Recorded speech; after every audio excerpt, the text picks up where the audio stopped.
Hello students, this is Abhishek Karma and welcome to our channel विद्यास थलीवाले sir.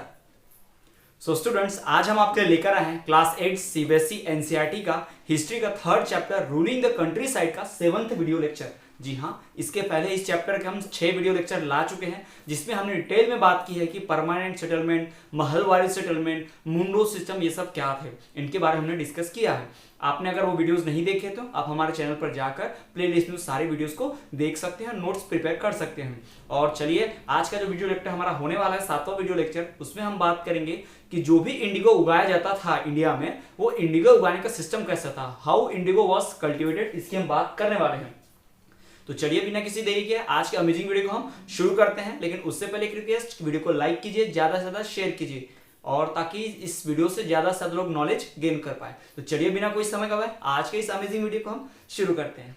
So students, आज हम पढ़ने वाले हैं कि इंडिगो कैसे कल्टीवेट किया जाता है इंडिया में। जी हाँ, how was Indigo cultivated India. इसके पिछले वीडियो लेक्चर हमने बात की थी कल्टीवेशन कैसे किया जाता है, थोड़ा सा इंट्रोडक्शन हमने लिया था कि इंडिगो जो है उगाने के 2 मेथड्स थी। जी हाँ, इंडिगो कल्टीवेशन के 2 मेथड्स बनाई गई थी। जो भी ब्रिटिशर्स थे वो इंडियन लोगों से, इंडियन कल्टीवेटर से उनके खेतों में इंडिगो उगाने के 2 मेथड्स रखते थे, यानी 2 तरीके से इंडिगो उगाया जाता था। उस वक्त इंडिगो की इतनी भारी डिमांड थी, हम पढ़ चुके हैं। यूरोप में इतने ज्यादा इंडिगो का डिमांड हो रहा था, ये भी हम पढ़ चुके हैं। इंडिगो का ही डिमांड क्यों इतना ज्यादा हो रहा था, खासकर इंडिया के इंडिगो का, ये सारी बात हम कर चुके हैं। यूरोप के इंडिगो में और इंडिया के इंडिगो में क्या फर्क है, भी हम बात कर चुके हैं। वुड प्लांट से मिलने वाला इंडिगो और इंडिया में पाया जाने वाला इंडिगो, इनके बीच क्या डिफरेंस है, ये सारी बात हम कर चुके हैं। यूरोप में इंडियन इंडिगो पे बैन भी लग गया, बाद में बैन हट भी गया। इतनी सारी बातें हम पढ़ने के बाद हम पढ़ते हैं कि किस सिस्टम से इंडिगो उगाया जाता था। तो इंडिगो कल्टीवेट करने का, इंडिगो उगाने का खेतों में 2 मेथड अपनाई गई थी। सबसे पहला इंडिगो कल्टीवेशन का मेथड जो था उसे कहा जाता था क्या,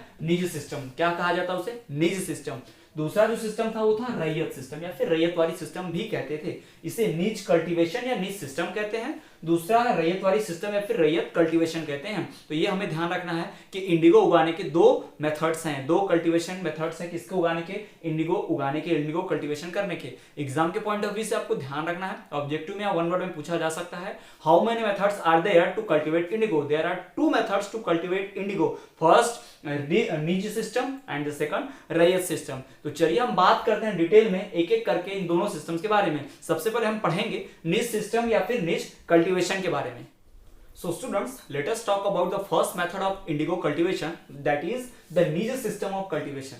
निज सिस्टम ऑफ कल्टीवेशन क्या है, हम उसकी बात करते हैं। तो जो निज कल्टीवेशन सिस्टम था, इसके बारे में सबसे पहले जान लीजिए कि ऐसा कल्टीवेशन सिस्टम है जिसमें प्लांटर का जो प्रोड्यूसर होता है, यानी जो भी इस इंडिगो प्रोड्यूस कराने वाला सिस्टम चलता है, उसका जो मालिक होता है वो लैंड को खुद ही डायरेक्टली कंट्रोल करता है। यानी जिस भी जमीन पे इंडिगो उगाई जाएगी, उस उगाई हुई जमीन को पूरी तरह से कंट्रोल कौन रखेगा, प्लांटर प्रोड्यूसर, यानी जो भी पर्सन कल्टीवेट कराया, इन सिंपल भाषा में बोलते हैं cultivator. The cultivator directly controls the land in निज सिस्टम ऑफ कल्टीवेशन। ये आपको ध्यान रखना है कि निज कल्टीवेशन सिस्टम में क्या होता है कि जो भी लैंड होती है उसको डायरेक्टली कंट्रोल करता है कौन, कल्टीवेटर। यानी इसको ब्रिटिशर का कोई रूल नहीं है, इस पर ब्रिटिशर का कोई इंटरफेरेंस भी नहीं है, ना ही फार्मर का, ना ही लेबरर्स का। इसको डायरेक्टली कंट्रोल कौन करेगा, जमीन का मालिक है ना, जो प्लांटर है, जो कल्टीवेटर है, जो उगवा रहा है खेत में, वो कंट्रोल करता है।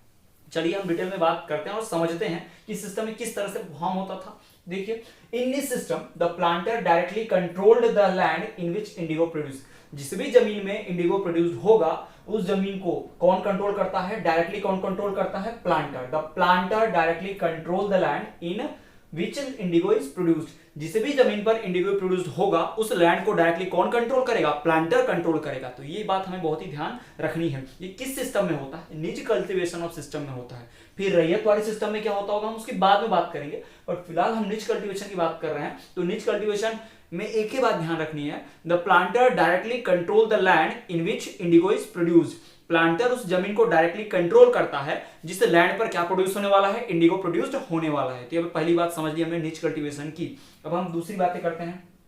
The planter either bought the land, या तो वो जमीन खरीद लेता था, खेत खरीद लेता था जिसपे इंडिगो उगाना है, और रेंटेड इट फ्रॉम अदर जमींदार, या तो वो जमीन को डायरेक्टली खरीद लेगा या फिर दूसरे जमींदारों से उधार लेगा, किराए पर, रेंट पे ले लेता है ना, उधार ले लेता है, किराए पर उस जमीन को हायर कर लेता है। तो either the planter bought the land और ही रेंटेड इट फ्रॉम अदर जमींदार। या तो प्लांटर क्या करेगा या तो कल्टीवेटर क्या करेगा, इंडिगो उगाने के लिए जमीन खरीद लेता है, या फिर अगर उसके पास जमीन नहीं है, खरीद नहीं पाता है, तो उधार के रूप में है ना जमीन लेता है। यानी वो किसी से 5 साल के लीज पे जमीन ले लेता है कि 5 साल तक जमीन पे खेती मैं करूंगा आप और इतना पैसा आपको दे दूंगा। इस तरह से उधारी चल रहा है। जैसे मकान का किराया हम कैसे देते हैं, कहीं पे रूम हायर करते हैं तो कमरे में रहते हैं और फिर उसको किराया देते हैं मंथली, तो वैसे ही इसमें भी प्लांटर क्या करता था, ईयरली या फिर सीजन वाइज उन्हें पैसा दिया करता था किराया लैंड का, जबकि लैंड दूसरे मालिक की रहती थी, लेकिन फिर भी लैंड के ऊपर पूरा कंट्रोल किसका है ना, प्लांटर का ही। यही तो निच कल्टीवेशन सिस्टम में होता है कि प्लांटर डायरेक्टली कंट्रोल करेगा लैंड को, जिसपे क्या उगाया जाने वाला है, इंडिगो उगाया जाने वाला है। इसमें ब्रिटिशर्स का कोई रोल नहीं है। तीसरी बात, Indigo was produced by directly employing hired labour. जो भी इंडिगो प्रोड्यूस्ड होगा वो कैसे प्रोड्यूस किया जाएगा, डायरेक्टली लेबर हायर किए जाएंगे। लेबर मतलब जो भी मजदूर होंगे कामगार, उन्हें एम्प्लॉयड यानी उनको जॉब दी जाएगी कि आइए आप क्या कीजिए, हमारा इंडिगो उगाइए, आपको खेत तैयार करना है, आपको बीज लगाने हैं, आपको पानी देना है, आपको घास निकालनी है खेत में से, है ना, हल चलाना है, ये सारा काम आपको करना होगा। और उसके बदले में आपको क्या मिलेगा, जॉब मिलेगी, मतलब आपको पेमेंट मिलेगा, डेली वेजेस मजदूरी मिलेगी आपको, मंथली वेजेस भी हो सकता है, वीकली भी हो सकता है ना, मंथ में पेमेंट मिलता होगा या वीक बेस पे, या फिर हो सकता है रोज की मजदूरी उन्हें मिलती होगी। तो ये सिस्टम फॉर्म होता था किसमें, निच कल्टीवेशन सिस्टम में था, है ना। तो ये निच कल्टीवेशन सिस्टम है। तो सबसे इंपॉर्टेंट बात ये याद रखनी है कि planter directly control the land in which the Indigo is produced. जिस भी लैंड में इंडिगो प्रोड्यूस्ड होगा उस लैंड को डायरेक्टली कौन कंट्रोल करने वाला है, प्लांटर। ये किस सिस्टम में होता है, ये हमारे निज सिस्टम ऑफ कल्टीवेशन में होता है। तो ये बात हमने क्लियर कर ली यहाँ पर। अब हम बढ़ते हैं अपने अगले टॉपिक की ओर कि इस निज कल्टीवेशन सिस्टम में प्रॉब्लम क्या थी, what was the problem with in the निज कल्टीवेशन सिस्टम। ये निज कल्टीवेशन सिस्टम जितना हमको दिख रहा है कि डायरेक्टली कंट्रोल कर लेना, लेबर हायर कर देना, लैंड खरीद लेना या फिर रेंट पे ले लेना, जितना आसान दिख रहा है उतना आसान था नहीं लेबर्स को हायर करना या रेंट पे लेना। तो इसमें प्रॉब्लम्स क्या थी उसकी बात हम चले करते हैं। सो स्टूडेंट्स, हमें बात करनी है कि प्रॉब्लम कौन कौन सी थी निच कल्टीवेशन के साथ। जी हाँ, निच सिस्टम ऑफ कल्टीवेशन में किस प्रकार की परेशानियों का सामना करना पड़ रहा था, कौन सी प्रॉब्लम्स अराइज हुई थी निच कल्टीवेशन सिस्टम में। जो भी इंडिगो उगाने का सिस्टम है निच कल्टीवेशन, उसमें प्रॉब्लम्स कौन सी थी, कौन सी परेशानियों कठिनाइयों का सामना करना पड़ रहा था प्लांटर्स को, कल्टीवेटर्स को इंडिगो उगाने में, उसकी हम बात करते हैं। अभी किस सिस्टम के थ्रू है, तो सिर्फ निच कल्टीवेशन के थ्रू है ना, वो सिस्टम पढ़ लिया हमने निच वाला, और साथ ही उसमें आने वाली प्रॉब्लम्स की बात हम करने जा रहे हैं। तो सबसे पहली बात, it was difficult to expand area under निच कल्टीवेशन।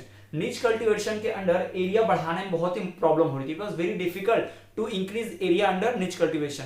क्या होता है, इंडिगो उगाने के लार्ज नंबर ऑफ लैंड चाहिए, बट प्रॉब्लम ये थी कि इंडिगो उगाने से लैंड खराब होती थी, तो कोई भी किसान या कोई भी जमीन का मालिक, फार्म ओनर, लैंड ओनर अपनी जमीन देने को तैयार ही नहीं था इंडिगो उगाने के लिए। यानी इंडिगो उगाने के लिए लैंड की क्या हो गई थी, कमी हो गई थी। It was very difficult for the planter to find a land for indigo cultivation.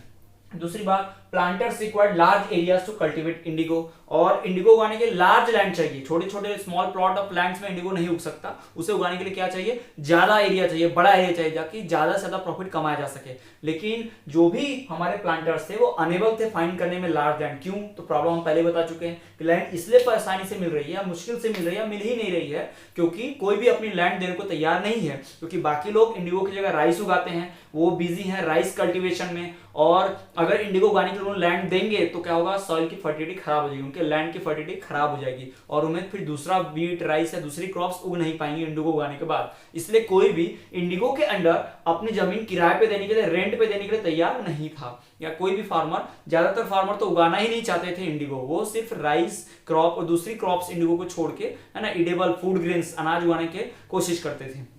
तीसरी बात, large plantation required large number of workers. अगर मान ले किसी तरह, पहले तो लैंड मिल ही नहीं रहा है प्लांटर्स को, है ना, किसी भी कल्टीवेटर्स को इंडिगो उगाने के लैंड ही नहीं मिल रहा है, और मान लीजिए बाय चांस लैंड मिल भी गया तो इतने सारे बड़े लैंड के लिए कितना चाहिए, बहुत सारा वर्कर भी चाहिए। जी हाँ, सबसे पहली प्रॉब्लम लैंड ढूंढने की, चलो बड़ी मुश्किल से लैंड ढूंढ भी लिया, फिर प्रॉब्लम किसकी, वर्कर ढूंढने की, क्योंकि लार्ज एरिया ऑफ लैंड को क्या चाहिए, लार्ज वर्कर भी तो चाहिए। यानी ज्यादा बड़ा खेत, ज्यादा मजदूर चाहिए, ज्यादा लेबर, ज्यादा वर्कर्स चाहिए। पर वर्कर्स उस वक्त कहाँ बिजी होते थे, हमारे राइस कल्टीवेशन में। जी हाँ, वो राइस कल्टीवेशन में या दूसरे खेतों में बिजी होते थे, तो उनको ढूंढ पाना, वर्कर्स को ढूंढ पाना और लाना कि वो क्या कर सके, निच कल्टीवेशन में शामिल हो सके, ये सब बहुत प्रॉब्लम वाली बात थी और इतना आसान नहीं था। तो इस तरह की प्रॉब्लम का सामना करना पड़ रहा है किससे, निच कल्टीवेशन करने वाले प्लांटर्स को, कल्टीवेटर्स को। और अगर हम देखें it was difficult to mobilise large number of workers. Maximum worker जो थे वो स्कैटर्ड थे, बिखरे हुए, यानी ऐसा नहीं कि एक ही गांव से ढेर सारे वर्कर आ रहे हैं, कुछ वर्कर इस गांव से तो कुछ दूर के गांव से,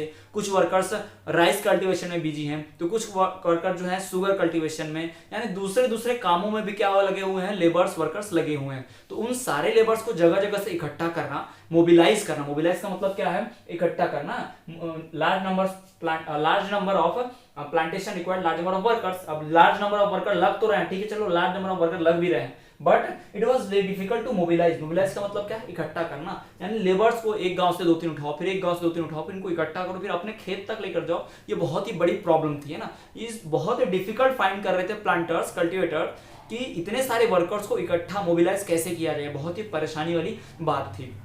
उसके बाद more fertile land was required for Indigo plantation.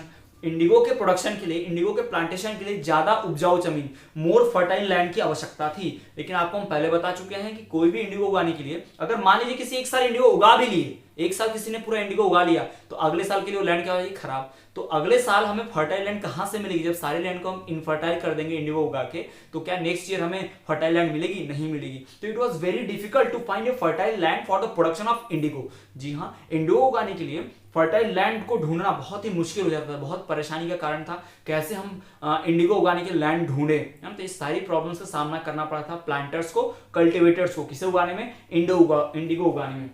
और planters attempted to lease land near indigo factory. एक तो प्लांटर्स लैंड ढूंढने की कोशिश करते थे, लैंड मिलती नहीं थी, चलो लैंड मिल भी गई तो वर्कर ढूंढने की कोशिश करते हैं, वर्कर्स मिलते नहीं थे, मान लो वर्कर्स भी मिल गया, लैंड भी मिल गई, फिर क्या करते थे प्लांटर्स, अपनी जमीन की चॉइस, उनको जमीन ऐसे जगह ढूंढने की इच्छा होती थी जो जमीन कहाँ हो, इंडिगो फैक्ट्री के पास में हो, ताकि वहीं से इंडिगो का फटाक से वहीं फैक्ट्री में पहुंचा दिए, तो उनका ट्रांसपोर्ट का खर्चा बचेगा, बहुत ईजी होगा, आसान होगा और ज्यादा प्रॉफिट कमा पाएंगे। लेकिन प्रॉब्लम ये थी कि इंडिगो फैक्ट्री के पास ज्यादा लैंड्स हुआ नहीं करती थी, और थी भी तो उन लैंड्स पे दूसरे लोग, पीजेंट्स वगैरह रहा करते थे। तो इन लोगों ने क्या किया, कल्टीवेटर्स ने वो लैंड खरीदी फैक्ट्री के पास की, उन्हें लीज पे लिया, और वहां के पीजेंट्स को फोर्स किया कि उसको एरिया को इविक्ट कर दें, खाली कर दें ना, ज्यादातर उस लैंड को सिर्फ इंडिगो उगाने के लिए रखा जाए फैक्ट्री के पास वाले को, वहां पे जो भी लोग रहे उनको हटा दो, डिस्प्लेस कर दो। इस तरह का सिस्टम अपनाया गया है निच कल्टीवेशन सिस्टम में।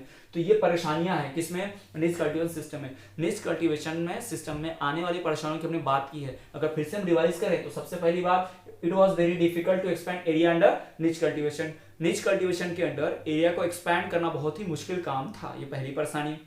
दूसरी परेशानी, planters required large areas to cultivate indigo. Planters को, कल्टीवेटर को इंडिगो लगाने के लिए ढेर सारे बड़े एरिया की, लार्ज एरिया की जरूरत पड़ती थी, लेकिन बड़ा एरिया मिलता नहीं था, क्योंकि लैंड के ऊपर लोग दूसरी फसलें उगाते थे, राइस, स्वीट जैसे क्रॉप्स उगाया करते थे, वो बिजी थे दूसरे कल्टीवेशन में, राइस कल्टीवेशन में ना, शुगर कैन कल्टीवेशन में, तो कोई भी अपना खेत इंडिगो उगाने के लिए देना नहीं चाहता था। तीसरी बात, मान लो लैंड मिल भी गई ज्यादा, लार्ज एरिया ऑफ लैंड हमें ला भी लिया, तो हमें उस लैंड नंबर ऑफ एरिया पे काम करने के लिए वर्कर्स भी तो चाहिए। पहले तो लार्ज एरिया ढूंढने की प्रॉब्लम, चलो मान लो लार्ज एरिया मिल भी गया, तो फिर लार्ज नंबर ऑफ वर्कर्स की आवश्यकता, तो लार्ज नंबर ऑफ वर्कर्स तो रिक्वायर्ड होंगे। उसके बाद फिर इन वर्कर्स को इकट्ठा कर पाना, लार्ज नंबर ऑफ वर्कर्स की जरूरत है, ठीक है, पर जरूरत है तो इसका मतलब तुरंत मिल जाएंगे आपको, मिल गए तो उन्हें ढूंढना पड़ेगा, लार्ज नंबर ऑफ वर्कर्स की आवश्यकता है तो उन्हें ढूंढना पड़ेगा, और वर्कर्स होते हैं स्कैटर्ड, किसी गांव में कुछ वर्कर, किसी गांव में कुछ, किसी एरिया में कुछ, कई वर्कर्स तो दूसरे कल्टीवेशन में बिजी हैं, दूसरे ग्रेन्स में, दूसरे खेतों में काम कर रहे हैं, तो उन्हें इकट्ठा कर पाना, मोबिलाइज कर पाना बहुत मुश्किल वाला काम था, हार्ड काम था, बहुत ही डिफिकल्ट टास्क था। और more fertile land was required for Indigo production, और थोड़े से स्मॉल प्लॉट ऑफ लैंड पे इंडिगो प्रोडक्शन नहीं किया जा सकता, हर कोई इंडिगो प्रोड्यूस करना चाहता है तो ज्यादा लैंड में चाहिए, तो ज्यादा लैंड ढूंढ पाना इंडिगो प्रोडक्शन के लिए बहुत ही डिफिकल्ट था, क्योंकि आप सब जानते हैं कि इंडिगो उगाने से सॉइल की फर्टिलिटी खराब हो जाती है, यानी लैंड खराब हो जाता है एक बार इंडिगो उगा लेने से, तो फिर नेक्स्ट ईयर कोई दूसरी क्रॉप उग नहीं सकती, इसीलिए कोई भी अपनी लैंड इंडिगो उगाने के लिए देना नहीं चाहता था। No one wanted to give their land on rent in order to produce indigo, कोई भी इंडिगो उगाने के लिए अपना लैंड देना नहीं चाहता था। ये परेशानी का सामना करना पड़ रहा है किसको, प्लांटर्स और कल्टीवेटर्स को। और एक बात कि planters attempt to lease land near indigo factory, जो भी प्लांटर्स थे, इंडिगो कल्टीवेट करने वाले लोग थे, उन्होंने ज्यादा से ज्यादा कोशिश की कि वो क्या करें, इंडिगो उगाने के लिए वो जमीन ढूंढे जो फैक्ट्री के पास हो। कौन सी फैक्ट्री, इंडिगो फैक्ट्री के पास हो, ताकि वो क्या करें, इंडिगो उसी खेत में उगा के फटाफट वहां से फैक्ट्री में भेज दें, ताकि उनको ज्यादा से ज्यादा प्रॉफिट मिले, उन्हें ट्रांसपोर्ट का खर्चा ना उठाना पड़े, टाइम की बचत हो, लेबर की बचत हो ना, उनका बहुत सारा पैसा बचे। ये करने की कोशिश कर रहे थे कौन, प्लांटर्स। और और इसके लिए उन्होंने क्या किया, उस फैक्ट्री के आसपास रहने वाले लेबर्स को, पीजेंट्स को फोर्स किया वो क्या करें, इवैक्यूएट कर दें, वहां से खाली कर दें, वहां से हटा दिया गया उनको कि फैक्ट्री के पास कोई नहीं रहेगा, सिर्फ हम फैक्ट्री के लैंड पे क्या उगाएंगे, इंडिगो उगाएंगे। तो इस तरह की सारी परेशानियों का सामना करना पड़ रहा था प्लांटर्स को, कल्टिवेटर्स को, कहां पर, इंडिगो उगाने में, नीच सिस्टम के कल्टीवेशन सिस्टम में। तो स्टूडेंट्स, जैसा कि हमने पढ़ा कि नीच कल्टीवेशन सिस्टम में बहुत सारी परेशानियों का सामना करना पड़ रहा है हमारे कल्टीवेटर्स को, प्लांटर्स को इंडिगो उगाने में। तो इंडिगो उगाने के लिए जो प्रॉब्लम्स का सामना करना पड़ रहा है वो तो है ही, यानी परेशानियां तो है ही, बट इन परेशानियों के साथ साथ कुछ दूसरा एक्स्ट्रा रॉ मटेरियल की आवश्यकता होती थी। यानी अगर आपको खेती करनी है तो आपको लैंड और लेबर के अलावा भी तो बहुत सारी चीजें चाहिए। जैसे अगर आपको नीच कल्टीवेशन करना है तो आपको क्या चाहिए, large scale production required large number of bullocks and ploughs, यानी बहुत सारे आपको हल बैल चाहिए। खेतों को जोतना है, प्लो करना है तो आपको हल बैल तो चाहिए। उस वक्त ट्रैक्टर वगैरह तो था नहीं, तो large number of bullocks and ploughs required, तो लार्ज नंबर ऑफ बुलॉक्स और प्लो चाहिए, तो उनको चलाने के लिए वर्कर भी ज्यादा ही चाहिए होते थे, लेबर भी चाहिए होते थे, है ना। Large number of irrigation and labour were also required for Indigo production, और साथ ही साथ अगर हमें ज्यादा खेत में प्रोडक्शन करना है, ज्यादा पौधे लगाएंगे इंडिगो के, तो ज्यादा पानी भी तो देना पड़ेगा, यानी लार्ज नंबर ऑफ इरिगेशन, तो इरिगेशन सिस्टम बनाओ ढेर सारा, साथ ही साथ लेबर्स लाओ ताकि वो लेबर्स इरिगेशन सिस्टम चलाएं, वो लेबर्स बुलक सिस्टम को, प्लो को चलाएं, वो लेबर्स घास फूस निकालें, खेत को लेवल करें, खेत से पत्थर निकालें, यानी खेत में पेस्टिसाइड, इंसेक्टिसाइड डालें, फर्टिलाइजर डालें और दूसरे मेथड्स अपनाएं, दो भी काम करें, ताकि उसके लिए वर्कर्स का लार्ज नंबर ऑफ फोर्स चाहिए ना, ढेर सारे वर्कर चाहिए, क्योंकि हमें प्रोडक्शन भी कैसा करना है, लार्ज एरिया पे, लार्ज नंबर ऑफ लैंड पे। तो ये जो प्रॉब्लम्स के साथ साथ इन चीजों की भी आवश्यकता थी, यानी ये भी प्रॉब्लम्स हम ऐड कर सकते हैं कि बाकी परेशानियां तो थी, लैंड नहीं मिल रहा था, वर्कर नहीं मिल रहे थे, है ना, कोई लैंड देने को तैयार नहीं था, तो इस तरह की प्रॉब्लम तो थी, लेकिन साथ साथ हमें कुछ दूसरी चीजों का भी सामना करना पड़ता था लोगों को उस वक्त नीच कल्टीवेशन करने के लिए। किस प्रकार की चीजों का सामना, उन्हें ढेर सारा बुलक कार्ट और प्लो चाहिए, ढेर सारे हल बैल चाहिए खेतों को बोने के लिए, ढेर सारे बीज चाहिए, है ना, ये सारा सिस्टम चाहिए था। साथ ही साथ खूब सारा पानी, खूब सारा इरिगेशन भी करना पड़ता, सिंचाई भी करनी पड़ती थी। तो ये सारा सिस्टम होता था कहाँ पर, नीच कल्टीवेशन ऑफ इंडिगो, नीच सिस्टम ऑफ कल्टीवेशन जो इंडिगो का उसमें करना पड़ता था। सो स्टूडेंट्स, आज की वीडियो में इतना ही। आज हमने टोटल नीच कल्टीवेशन सिस्टम ऑफ इंडिगो पढ़ लिया है। हमने पढ़ा कि इंडिगो का जो उगाने का सिस्टम है नीच कल्टीवेशन, वो कैसे फॉर्म होता है, नीच कल्टीवेशन में क्या किया जाता है। साथ ही साथ हमने ये भी बात की कि नीच कल्टीवेशन में प्रॉब्लम्स कौन कौन सी हैं और किन परेशानियों का सामना करना पड़ रहा है नीच कल्टीवेशन उगाने में, और साथ ही साथ प्रॉब्लम्स के अलावा जिन चीजों की और आवश्यकता होती है कि उससे हम नीच कल्टीवेशन करेंगे, खेती करेंगे, किसी भी प्रकार की खेती करना है तो जो ज्यादा हमें चीजें चाहिए होती हैं, उनकी भी बात हमने की है यहाँ पर। तो आई होप आपको ये लेक्चर पसंद आया होगा। आज के वीडियो लेक्चर में इतना ही। हम हमारे नेक्स्ट वीडियो लेक्चर में बात करेंगे हमारे दूसरे सिस्टम कल्टीवेशन की, जो कि है रैयत सिस्टम। तो वीडियो को ज्यादा से ज्यादा लाइक कीजिए, अपने फ्रेंड के साथ शेयर कीजिए ताकि वो भी नॉलेज गेन कर पाए। यदि आपको कोई डाउट है तो वीडियो को नीचे कमेंट कीजिए, हम आपके डाउट दूर करने की कोशिश करेंगे। तब तक के लिए आप इसी तरह देखते रहिए विद्या स्थली वाले सर।